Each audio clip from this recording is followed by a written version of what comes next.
lo que necesitas escuchar. Por ejemplo, aceptación tácita. La aceptación tácita quiere decir que en silencio, mi silencio acepta todo. Eso es. Para hablar en un término más, más entendible para nuestra audiencia, lo tácito significa mi silencio acepta todo. Doctora, por ejemplo, hay un caso específico, y esto sucede siempre, de hace muchísimos años ya en nuestro país y actualmente también.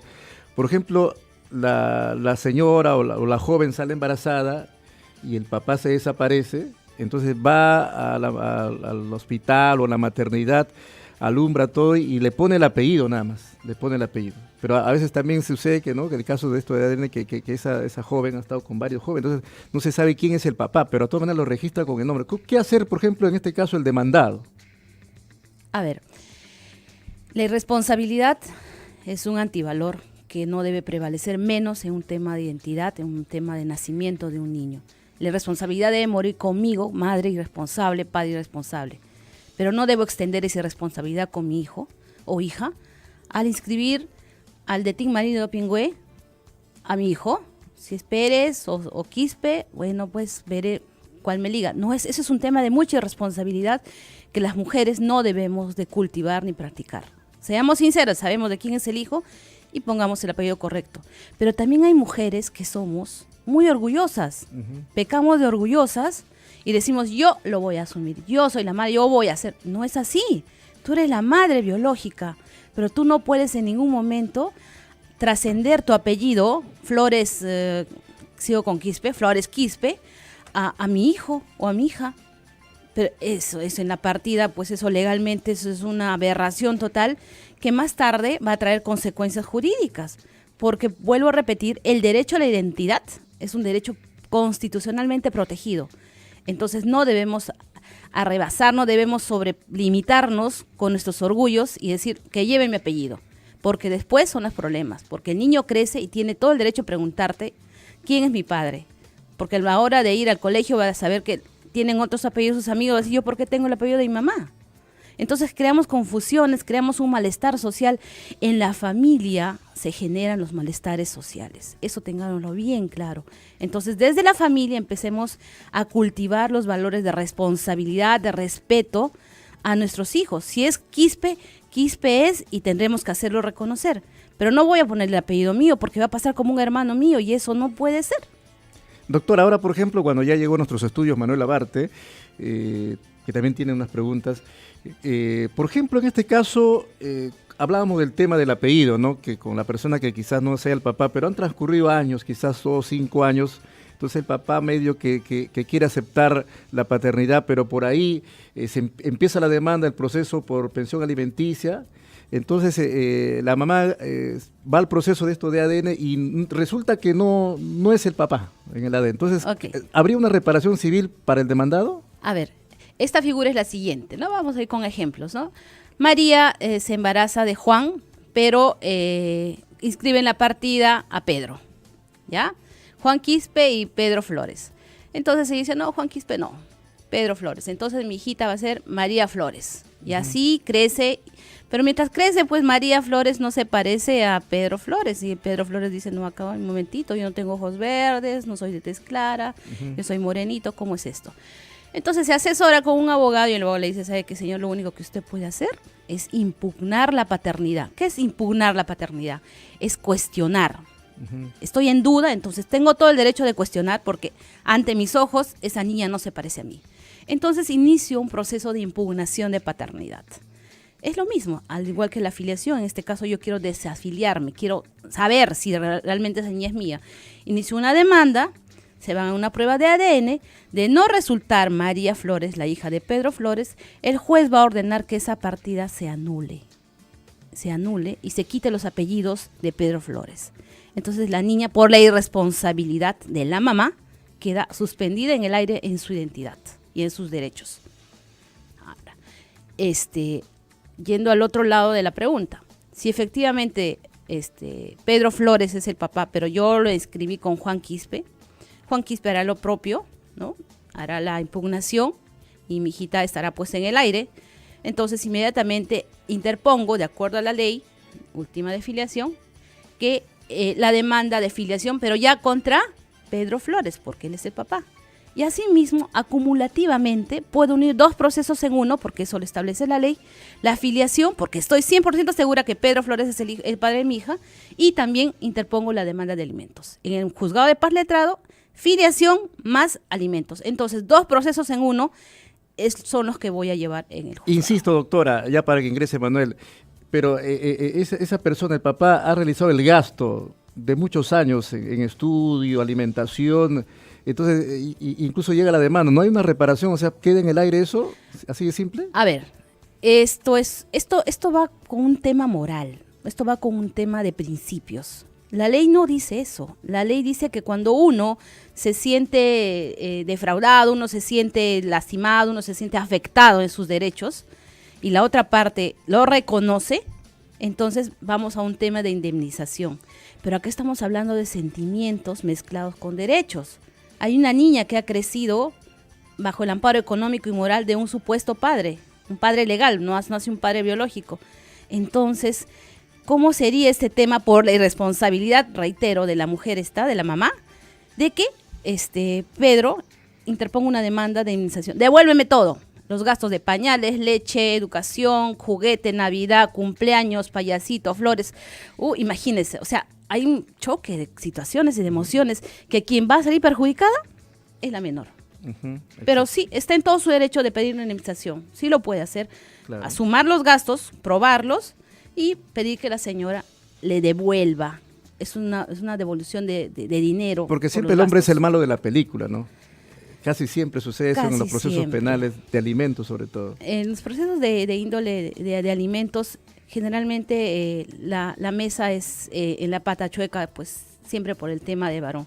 Pero no siempre es así. Bien, doctora, realmente ha sido muy interesante lo que ha dicho. Estamos con la doctora María Ángela Guamán. Muy buenos días, doctora. Buenos días. Y lo que queremos también es que el público participe, ¿no? Entonces vamos a abrir las líneas. Mónica de Tocache tiene una pregunta para usted. Encantada. Mónica, buenos días. Ahí están los audífonos, doctora, para que pueda escuchar la interrogante del público. Buenos días. Buenos días. ¿Cómo está? Muy buenos días. Gracias por atender a mi llamada. Mi consulta es la siguiente. Han estado comentando acerca de las personas que, en el caso de mi hermana, ha salido embarazada cuando ella tenía 18 años, 19 casi, y la verdad es que el papá de la niña se fue cuando llegó a enterarse que ella estaba embarazada. Y hoy la niña ya tiene 10 años, va a cumplir ahora en octubre. Y mi hermana, como ha estado a costillas de mi papá, lo ha hecho poner el apellido nomás de ella. ¿Cómo puedo resolver ese caso? ¿O a dónde puede ella acudir para que pueda recibir lo que le corresponde a la niña por derecho? Doctora. Muy bien, agradezco mucho tu pregunta y está muy bien que empecemos a solucionar el tema desde familia. Tu hermana tiene que hacer el tema de la impugnación de paternidad. No siempre es el padre legal, el que no es el papá, el que inicia la impugnación. También la mujer puede iniciar una impugnación de paternidad. Entonces, tu hermana lo que tiene que hacer es tener a la mano la partida de nacimiento y la dirección exacta del padre biológico, por un lado. Y por otro lado, conversar con el padre, en este caso he entendido que ella ha sido inscrita con el apellido de ella misma, ¿no? De la mamá. De la mamá. Entonces, tiene que tener ahorita exactamente la partida de nacimiento del niño y la dirección del padre biológico. Si no lo sabes, te vas a la RENIEC, ¿no? Pagas un derecho de 20 soles para obtener la ficha de inscripción. Entonces, de acuerdo a eso, vas a tener la dirección exacta donde vas a enviar la demanda para iniciar el proceso, en este caso, de filiación. Correcto, o sea, con esa ficha de RENIEC ya podría iniciar ella el proceso sí, con la dirección, Sí, ¿no? el tema en los procesos que lo notifiquen es por la dirección, porque es inubicable. Pero la ley, ¿qué dice ahora? La ley dice, ya, no lo ubico, dice vivo en Manzana J. Porque al final uno pone, la dirección donde vive en ese entonces. Exacto, ¿no? Y a veces se quieren hacer los locos y no quieren hacerse ubicados. Entonces, la ley que dice, si no ubicas al padre biológico para someterse a la prueba del ADN, puede someterse a la prueba un familiar de su papá, correcto. su mamá. Y la biología manda, pues. La ¿no? biología manda. Ahí sale, el pues. ADN es una cosa que no, pues, No hay falla. no hay falla. Tenemos otra llamada telefónica desde San Juan del Lurigancho. José López se conecta con nosotros. Adelante, José, ¿cuál es tu pregunta en esta mañana? Te escuchamos. Sí, buenos días, doctora. Bueno, yo soy extranjero, pues yo soy residente aquí. Yo tengo 10 años casado con mi esposa. Tú eres de Costa Rica, ¿no? Por el acento. Sí. Ah, sí. Sí, pues. Tengo unos familiares por allá. Muy bien, ¿cuál es tu pregunta, José? Sí, bueno, yo soy residente aquí hace 15 años. Yo tenía, una enamorada que era peruana y la dejé de ver hace muchos años. Y cuando yo me casé con mi esposa, ahora reciente, apareció que estaba embarazada. Entonces, yo le dije que quería saber si el niño era mío. Entonces, que yo quería pagar el ADN. Ella me dijo que no tenía plata. Yo le dije que no hay problema. Y yo lo pagaba y lo pagué. Fui y me hice el ADN. Y al final la chica nunca quiso presentarse con el niño ni ella, y el juez le puso al niño mi apellido. Entonces yo hablé con el embajador de mi país y él me dijo que mejor lo dejara así, porque como yo era extranjero aquí y es difícil, al final todas nuestras cosas de mi esposa y mío hicimos separación de bienes y todo está a nombre de ella, pero hoy en día en la DNIEC el niño aparece con mi nombre y con mi apellido, y bueno, y la chica no quiso hacer su ADN, ¿verdad? Y eso que yo lo pagué, y al final el laboratorio me devolvió la plata y todo. Correcto. Doctora, ¿cómo podemos ayudar a este ciudadano? No sé si sigue en línea, tal vez la nacionalidad, si ya la está tramitando, si es residente, ¿no? Sí. ¿Eso influye, doctora? Mire, bueno, el señor José se ha puesto a derecho, como todo un caballero, ha asumido su responsabilidad, y ya en este momento el documento que manda es la partida de nacimiento, ¿no? Y el niño lleva los apellidos del señor José. Ahora, los derechos que nacen a partir de la identidad, de la filiación que existe con el señor José, o bien la mamá hasta los 18 años que representa al menor los va a hacer respetar, o bien es cierto, el menor cuando ya adquiera la mayoría de edad los va a hacer respetar. Llámese alimentos, llámese sucesiones o herencia. Entonces, el señor tiene que estar atento a eso. Lamentablemente la mamá se ha hecho humo, no sé dónde está, porque sabe Dios qué situación tendrá en la cabeza, pero lo que sí quiero transmitir a las mamás es lo siguiente, y a las mujeres: la responsabilidad nuestra tarde o temprano nos va a alcanzar, nuestros pasos nos alcanzan, entonces no arrastremos en nuestra responsabilidad a nuestros hijos. Si ellos tienen derecho a un alimento, a una pensión de alimentos por ley, es un derecho del niño, no es tuyo, es un derecho de tu hijo, y lo tienes que hacer respetar, sí, pero en la medida de lo necesario y lo justo, porque tampoco el hijo es una mina de oro. Eso tengámoslo bien claro. Y esa es una imagen negativa que algunos medios, pues en la farándula vemos, ¿no? Que hay personas pues que se meten con gente como futbolistas adinerados y tienen un hijo con uno, un hijo con otro, y viven prácticamente de las pensiones que van para sus hijos, ¿no? Entonces, eso es muy lamentable. Eso es algo lamentable y es un mal ejemplo, pues que los chicos, las chicas ven y creen que el hijo va a ser su mina de oro, como usted nos dice, y eso no es así, ¿no? Hablando de la ley del ADN gratuito, doctora, lógicamente acá el problema es el título de la ley, ¿no? Ley de ADN gratuito, cuando no es gratuito porque lo paga el demandado. Es decir, es gratuito para quien demanda, pero y otro tema son los reactivos. Ayer vi un reportaje donde los hospitales públicos no tienen reactivos para hacer este tipo de pruebas, las instituciones públicas, y tendrían que ir pues al laboratorio privado donde son muy caras estas pruebas. ¿Y qué pasa si es que el demandado dice estoy aguja, no tengo plata? ¿Y en qué queda esto? ¿Quién lo paga? Si es gratuito, ¿no, doctora? Es muy simpático. Bueno, es un momento político, ¿no? Que tiene que ser totalmente aprovechado. Y bueno, salió la ley, ni la ley está publicada, estaba el proyecto ya aprobado, y los medios lanzaron con un título muy llamativo, ¿no? Y la gente se confunde, y precisamente estos espacios ayudan a que la gente esclarezca y pueda hacer bien las cosas. No hay que hacer bien las cosas, es un título llamativo, nada más. Como usted lo ha mencionado, hay que pagar. Eso es una prueba muy costosa, hace mucho tiempo era más costosa. Ahora, lleva un proceso de filiación y este laboratorio que está ordenando el juzgado tiene un costo de 1.500 soles. Es un laboratorio en Miraflores. Entonces, oscila entre 1.500. Nada baratita. Nada barato. Entre 1.500 a 1.000 soles. ¿No? Ahora que venía en el taxi, veía que por aquí también hay ADN gratuito, la ley del ADN, aquí saca tu ADN. O sea, ya empezó la publicidad y todo eso. Y engañosa. Y engañosa, porque es necesario de que las personas, ¿no?, sepan dónde ir a sacarse una muestra de sangre. Es muy delicado el tema de la sangre. Entonces, tengamos mucho cuidado dónde vamos. Si queremos hacer el ADN de forma privada y que esto no trasciende en el nivel judicial, seamos un poquito responsables porque el menor también se va a someter a esa prueba. Un lugar serio. Un lugar serio y confiable. No por ahorrarnos 50 o 100 soles más vamos a estar exponiéndonos. Y este tema de equidad, que soy muy partícipe, tanto las mujeres como los hombres hoy en día podemos solventar cuestiones económicas, podemos solventar un viaje, ¿por qué no puedo solventar una prueba de ADN? Entonces vayamos a mitad, ¿no? Correcto. Otro varón que llama, Henry, desde Trujillo. Adelante, Henry, ¿cuál es tu consulta en esta mañana? Te escucha la doctora María Ángela. Adelante, Henry. Buenos días, doctora María. Hola, buenos días. Quisiera preguntarle... ¿Puedes bajar el volumen de tu radio, por favor? Baja el volumen de tu radio y hablamos por el teléfono, ¿te parece? Listo, muchas gracias. Ok. Adelante con tu pregunta. Quisiera hacer la pregunta de que yo tengo un familiar mío que hace tiempo su papá no lo firmó, pero ya a los 19 años este hijo se ha casado y tiene su hijo, ¿no? Se viene a ser su nieto del padre. Y lo han firmado prácticamente con el apellido de su abuelo. O sea, viene a ser prácticamente, lleva los apellidos de su madre. Correcto. ¿Y cuál es tu pregunta? Y entonces la pregunta es, ¿no le acarreará problemas en el futuro? Porque ellos están de acuerdo, nadie se preocupa en cambiar el apellido verdadero que debería llevar. Buena pregunta, muchas gracias. Es un caso bien común, ¿no? Que Sí. Muchas personas se identificar con esta llamada, seguro. Sí, es el tema del orgullo. Es el tema del orgullo lo que prevalece acá. O sea, se anteponen los antivalores a un tema legal, a un tema de principio. Si yo sé que esto es negro y esto es blanco, es blanco. Así de simple. No tengo por qué disimular las cosas. No me gustó la pareja que escogí en su momento, bueno, pues chantémonos la responsabilidad. Ahora, en el caso de este señor, bueno, pues es una cadena de errores. Firmó el papá, lo firmó como su hermano y ahora el señor, su hijo también pasa como si fuera su hermano porque no tiene otro apellido más que legarle.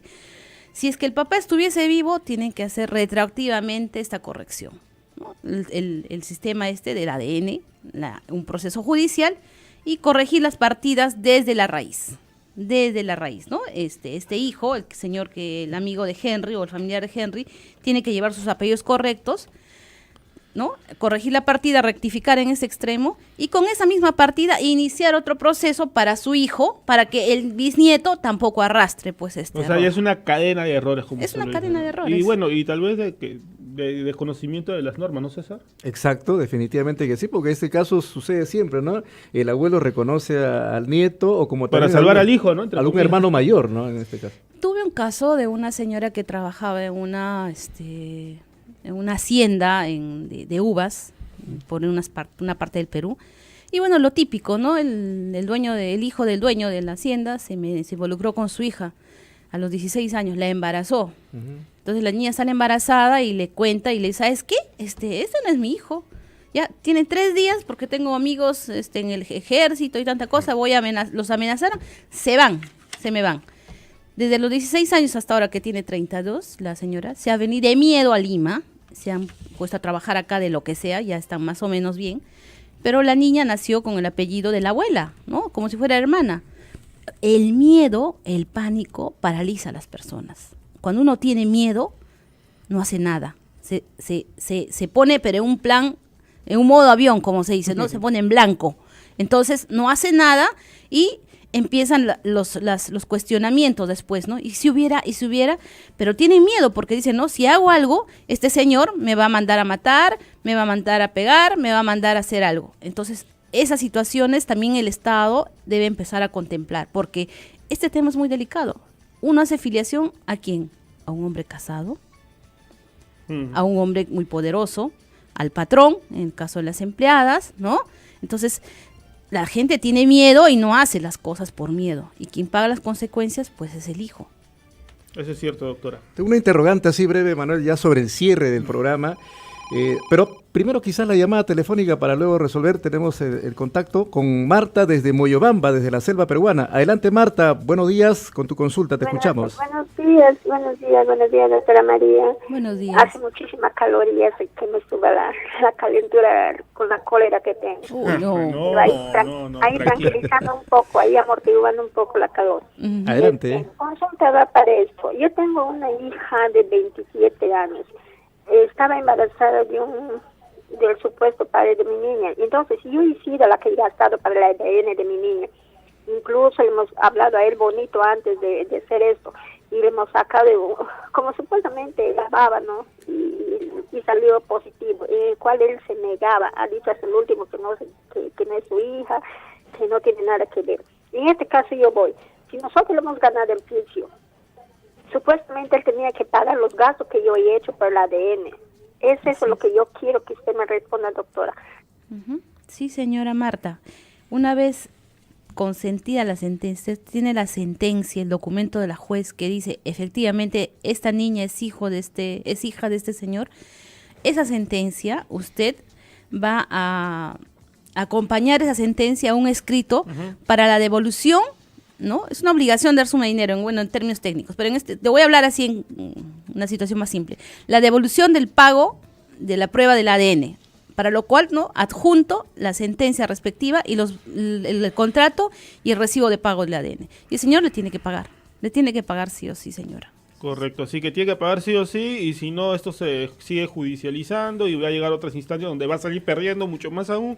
Porque tengo entendido que también tendría que pagarle los gastos judiciales que está acarreando toda esta... Gastos de abogado, gastos de tasa, el taxi, o sea, todo Así que suma. Allánese nomás es su hijo. O sea, yo creo que no hay peor verdad que la que se quiere esconder. Y después, doctor, aunque suene chistoso, cuando el chiquito crece, es igualito al papá que lo niega. Como dicen, ¿no? Hijo negado, hijo que más se parece. Es igualito al papá que lo niega. Entonces, con la biología no se puede. Pues así dice que el ADN no, que yo no creo que el ADN sea correcto, ya se pasó de cara dura este señor, ¿ah? Así es. Bueno. Me escriben un mensaje, una pregunta, me dice, ¿en un proceso de alimentos existe prisión preventiva por cobro de devengados? No existe prisión preventiva. Lo que estamos hablando es si los alimentos se acumulan una vez teniendo la sentencia que ordena 400 soles y el señor no paga en 3 veces consecutivas la pensión, se hace un requerimiento, sobre eso el señor se ríe, no pago, 3 días más no pago, en sumo hago la sumatoria con los intereses y notifico al señor, tampoco quiere porque hay que hacer varias notificaciones. Entonces luego la interesada va a interponer, pues va a pedir que las piezas, o sea, todo el proceso se derive, una liquidación se derive al juzgado penal por un tema de omisión a la asistencia familiar. Ya, en el tema de omisión es otro tema, pero es otro tema cultural, ya que aquí en el Perú se está enquistando. O sea, la gente, los obligados y obligadas también hay, se zurran en la ley. Les importa medio pepino de ver 10,000, 20,000. Méteme a la cárcel, te dicen. Exacto. Ay, méteme a la cárcel, venderé pues llaveritos y lo que pueda te daré. Y no es así. O sea, la fuerza de la ley está perdiendo su fuerza. Esta ley es muy tembleque. No hacen caso porque esa ley no es efectiva. Y muchas veces las mamás no son las principales personas en ayudar que esa ley sea tembleque, porque dicen, no, me debe 10,000 soles, pero viene una noche el señor y le habla bonito al oído, ¿sabes qué, hijita? No tengo, no me hagas problemas, quítame ya eso, ya no te doy 1,000 soles. Te doy 1,000 soles, hay que quede. Y otras mamás hacen un canje, ven a ver a tu hijo y ya no te cobro. O sea, hay un montón de temas una cosa culturales. no tiene nada que ver con la otra, ¿no? Él puede ver a su hijo, pero tiene que seguir aportando lo que tiene que aportar para el sustento de ese niño que, como lo dijo la doctora, no es de uno, no es solamente del hombre, también es de la mujer, ¿no? Entonces ahí ambos tienen responsabilidad sobre la divinidad es de dos, claro, no es de uno. Ambos tienen que ver cómo sustentar al hijo, no solamente porque el papá está ahí, bueno, ya, ¿no? Ya nos tenemos que despedir y les recordamos a todos, pues, que este es un tema también ético, moral, no solamente es legal, ¿no, doctora? Lo que ella mencionó en un inicio. Cualquier contacto con la doctora María Ángela Guamán Alarcón al 988-036-329 o al correo abogadamarihuamán@gmail.com. .com, ¿cierto, doctora? Ahí le pueden escribir Así es. cualquier mensajito al Así WhatsApp, cualquier tema. Tengo un teléfono más. Hay ahí, un teléfono por favor. adicional que es el 991-227-105. Ahí le Así pueden... es, muy amable. O si no, entran a nuestra transmisión en Facebook. Ahí abajo hemos dejado los datos de la doctora para que la puedan contactar. Muchas gracias.